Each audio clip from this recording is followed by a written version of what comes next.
Buenas noches. La teoría de la comunicación hoy explica muchas cosas, o intenta explicar muchas cosas. Hoy vamos a pensar sobre la relación que hay entre comunicación visual y creencia, ¿no?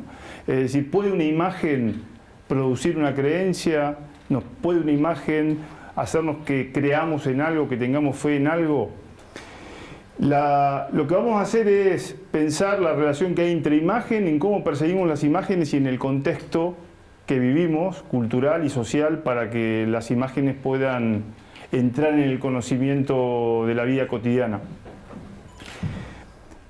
Las imágenes que vemos y con las que interactuamos todos los días tienen una relación muy antigua. ¿Cuál es la relación que hay entre las imágenes y el ser humano? ¿Cuál es la relación que históricamente, que evolutivamente ha tenido el ser humano con las imágenes y qué son las imágenes? Los seres humanos tienen un cerebro que percibe imágenes de modo tridimensional, es decir, es un cerebro visual y viene de chimpancés y de bonobos. Y en realidad esta familia humana, nosotros, tenemos casi un 99% de material genético común a esos homínidos. Y eso es parte de nuestra ventaja desde el punto de vista de ver las imágenes. Los homínidos tenían que tener esa percepción visual porque tenían que trasladarse de un árbol a otro, tenían que tener y gracias a esa visión pudieron sobrevivir. Hoy, estos humanos que viven sociológicamente o culturalmente como vivían o como vivíamos hace millones, han visto este tipo de imágenes durante siglos y siglos, han tenido la capacidad de usar esas imágenes para relacionarse y para desarrollarse y para poder evolucionar. Y hubo un corte muy importante en ese proceso evolutivo que tuvo que ver cuando esas imágenes las pudimos reproducir. Es decir, además de esa capacidad biológica, natural que tenemos de ver especialmente, es decir, de ese cerebro visual que nos da una ventaja competitiva, pudimos reproducir imágenes, pudimos tomar la diferencia entre el bisonte y esta reproducción del bisonte. Esto fue clave desde el punto de vista del desarrollo y de la evolución del ser humano. Y en realidad estos dos bisontes se transformaron en el desarrollo posterior de lo que íbamos a hacer en la cultura y en la sociedad con las imágenes, porque podemos desarrollar esa capacidad de semiosis, ¿no? De entender que no podíamos, mejor dicho, no tenemos la necesidad de estar delante del bisonte real para entender que hay un bisonte, y eso no solamente es algo actual, es algo muy antiguo que nos permitió entender que podíamos tener algo que no estaba delante de nuestro, que no estaba en presencia directa con nosotros, pero que existía también. Este punto de partida fue fundamental para entender que además de las imágenes externas hay imágenes internas. Stanislas Grof, el profesor Grof, desarrolló durante mucho tiempo un programa de investigación con sustancias psicotrópicas que producen este tipo de imágenes. Es decir, las imágenes son externas, pero también son internas. Las imágenes no solamente están fuera de nosotros como la imagen del bisonte en las cavernas, pero también están dentro de nosotros, y estas imágenes son muy poderosas, son imágenes que no solamente están en la mente de cualquier persona que no se dedica al arte, también están en los artistas, ¿no? También están en personas que se dedican a tratar de romper con el mundo como lo vemos quienes no estamos en el arte. René Magritte tiene especialmente una conexión con ese pintor del bisonte que nos plantea después de muchísimo tiempo un problema filosófico, un problema que hoy la teoría de la semiótica y de la comunicación lo plantearon también para entender la diferencia entre representación y realidad. Esto no es una pipa, esta es una representación de una pipa. El pensamiento visual del ser humano tiene la posibilidad de fabricar representaciones icónicas. Tiene la posibilidad y la capacidad de representar imágenes que se parecen a la realidad. Este cuadro de Magritte se llama La condición humana. Como ustedes pueden ver, es para Magritte la condición básica de poder reproducir la realidad, de que la realidad se parezca, pero que no sea la realidad.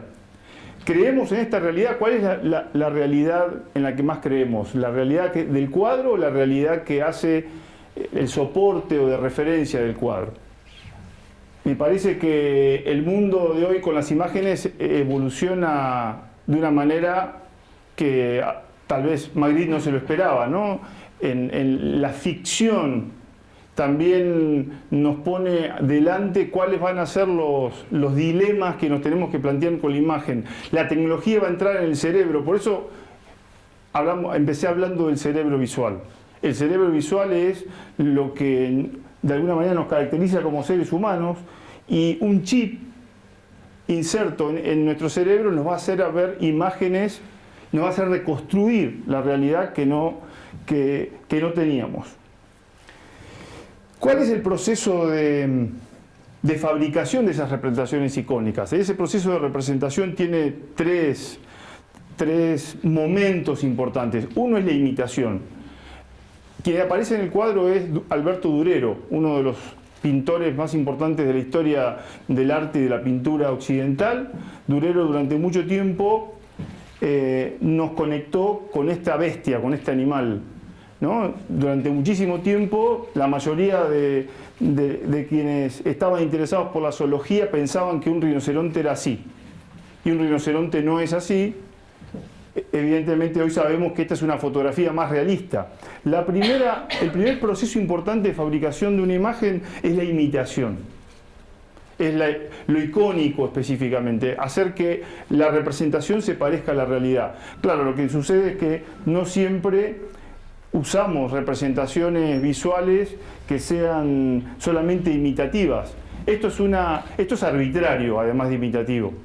Estamos acostumbrados a entender esto para tomar una decisión, para saber que tenemos que cruzar una calle por la senda peatonal, pero senda peatonal, que sea una persona, todo eso es arbitrario. No hay personas que tienen la cabeza desconectada del cuerpo, por lo menos uno no las conoce, pero eso lo representamos de modo arbitrario. ¿Es un varón o es una mujer? Bueno, todo eso es una imitación arbitraria, o sea que además de imitar la realidad, la construimos. El problema de la imitación de la realidad y de la construcción arbitraria de la realidad siempre fue una constante en la comunicación y en el arte. Esta es una representación, es un vitró que representa a Juana de Arco. Este es un cuadro que representa a Juana de Arco cuando es llevada a la hoguera. Y esta es la representación cinematográfica más actual de una de las últimas películas que representa la vida de Juana de Arco. Imitación y arbitrariedad, arbitrariedad e imitación. Constantemente tenemos que entender cómo ir desde lo que vemos parecido a lo que nos parece real y lo que construimos.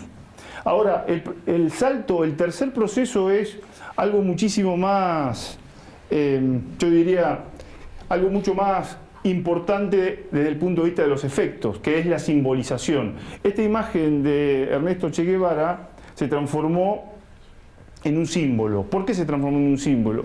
Se transformó en un símbolo porque el proceso de imitación y de arbitrariedad se hipersimplificó, generó un proceso de abstracción tan grande que hoy puede ser utilizada de una manera, esta imagen, de una forma que no tiene nada que ver con la realidad. Este es el Che Guevara joven y el Che Guevara muerto. Estas dos fotografías son tan reales como la anterior, sin embargo no es el símbolo del Che Guevara. El Che Guevara aparece como símbolo en otros lados, en otros lugares y con otras características. Eso es ser un símbolo. Somos fabricantes de representaciones icónicas y somos consumidores de representaciones icónicas. Eso es una imagen, una representación icónica que tiene un proceso de mímesis, mimético, de copia, pero también un proceso de transformación. Cuando eso es requerido de alguna manera, se transforma en un símbolo. Para los argentinos esto es un símbolo negativo para la mayoría de los argentinos, pero no quiere decir que sea un símbolo negativo para toda la humanidad.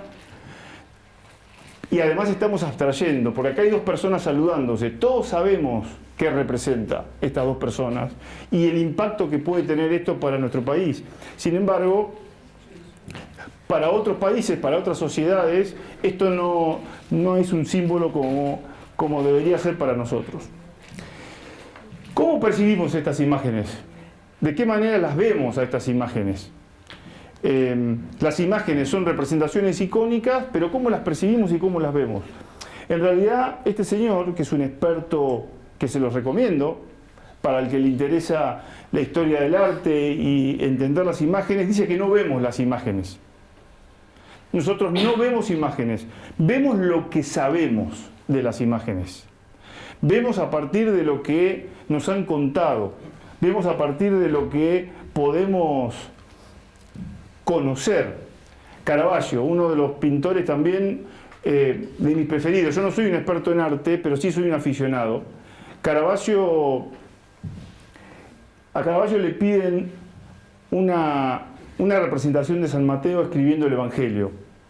Y a los mecenas les da esta imagen. Y los mecenas no estaban de acuerdo con Caravaggio en ver a San Mateo de esta manera. Consideraron que esa representación que hizo Caravaggio de San Mateo era un poco, podríamos decir, un poco subida de tono, era una especie de falta de respeto. Fíjense cómo el ángel le está escribiendo, le está llevando a San Mateo la mano para escribir el Evangelio. Era como que era una falta de respeto al evangelista. ¿Y ya lo que hicieron? Se lo hicieron hacer de nuevo. Este cuadro no está desaparecido, no se sabe dónde está, porque Caravaggio tuvo que volver a pintarlo, y esta es la imagen que está en este momento en una iglesia de Roma y que uno la puede ver. ¿Cuál es la imagen de San Mateo? ¿Qué sabemos de San Mateo? ¿Qué sabían los mecenas de San Mateo como para condicionarlo a Caravaggio, que era un maestro de la pintura, de cómo representarlo? Estas dos imágenes dependen del conocimiento. Vamos a suponer que esto es un corte con muchísima imaginación, les pido por favor, un corte del cerebro, ¿no? Es decir, y cada uno de estos cuadrados, cada uno de estos cuadraditos son partes de conocimiento que tenemos que incorporar. En realidad, la incorporación no es tan azarosa. Sucede de acuerdo con un determinado preformato que podemos haber desarrollado. Si este formato no lo desarrollamos, no entra. Lo que no tiene una forma preconcebida, esquemática en nuestra mente, no en nuestro cerebro, en nuestra mente, en nuestro cerebro podría ser, pero en nuestra mente difícilmente podría ser conocido y podría entrar.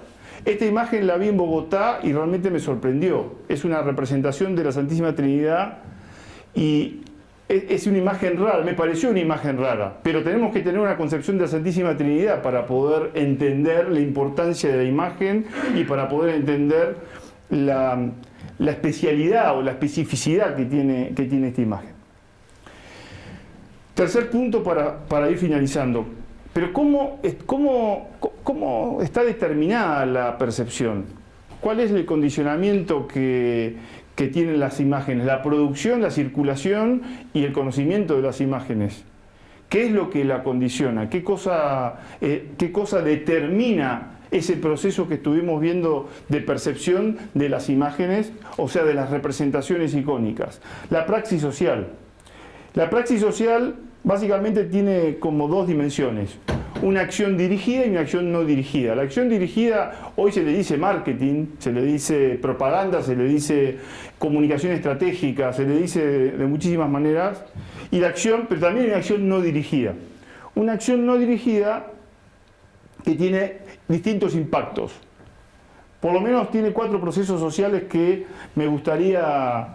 los que me gustaría hablar. Primero, un proceso de estratificación social, un proceso de estratificación social que hace que, por ejemplo, el diseñador Adolfo Domínguez sepa a quién le tiene que orientar sus sus prendas y la estética de su ropa.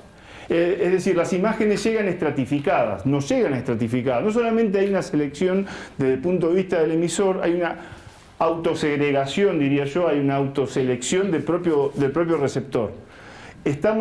Cada vez que producimos o recibimos imágenes, estamos dentro de una especie de proceso de segregación o de estratificación. Este tipo de imágenes que aparecen en un evento social, en una experiencia social, en un acto social, político, tienen, como ven, estéticas distintas y son orientados a una sensibilidad distinta. Es decir, el primer proceso de la praxis social de la imagen es la estratificación. El segundo proceso, sin embargo, es el proceso civilizatorio. ¿Qué quiere decir civilizatorio? Civilizatorio quiere decir aquel proceso de aumento o descenso de autocontrol emocional. El aumento del control, del autocontrol, de la agresividad, de la violencia, del asco, del temor, de la repugnancia, ¿no? Y ahí las imágenes son claves. Si uno ve este cuadro de Giotto y ve la expresión, si uno se da cuenta, uno piensa, se pone en un momento, en esa situación, en la situación en la que estaba pasando Jesucristo, no puede tener esta cara Jesucristo. Jesucristo no podría tener esta cara. Sin embargo, los contemporáneos de Giotto nunca se hubieran puesto a pensar, nunca se hubieran puesto a dudar de que esa era la situación y así la estaba viviendo Jesucristo y quienes lo acompañaban. Esta es una imagen de Tintoretto, 200 o 300 años después, es un poco más realista, y cuando uno avanza en el tiempo se encuentra con el cine, con esta forma de reproducción de la imagen.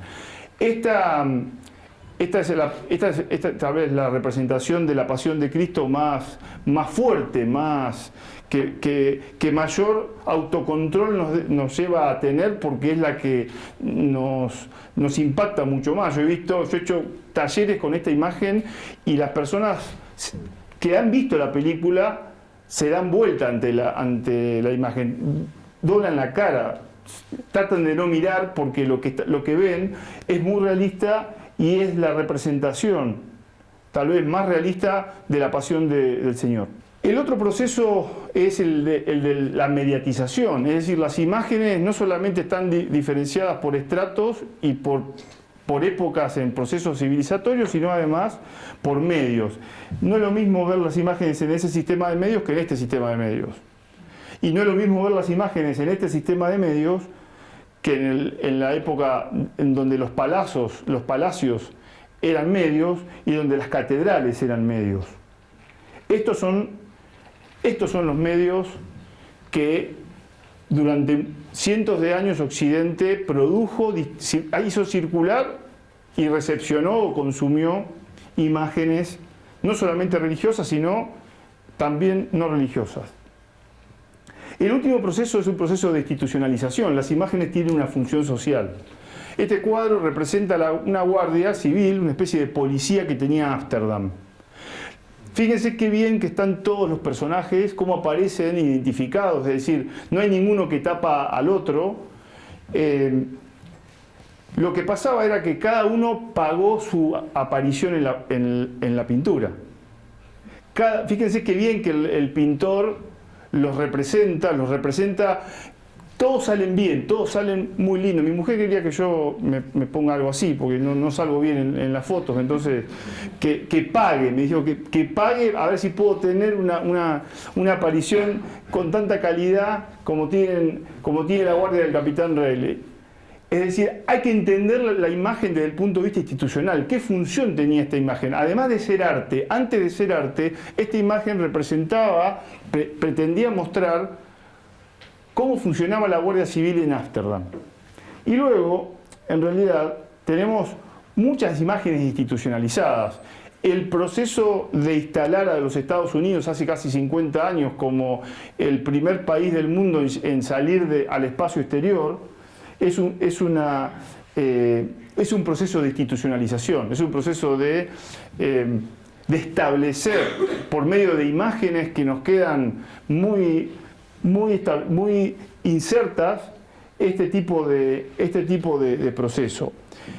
Esto es otro proceso de institucionalización, pero es de desinstitucionalización. Esto es romper la imagen o destruir la imagen de Lenin en el medio de la caída del muro y de la caída del comunismo.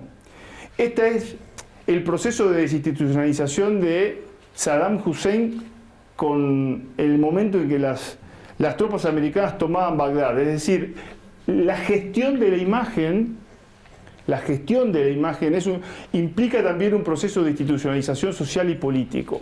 No es solamente ver una imagen, sino entender este proceso de institucionalización, que es cómo veo y cómo hago para que al otro le llegue una imagen con cierto conocimiento.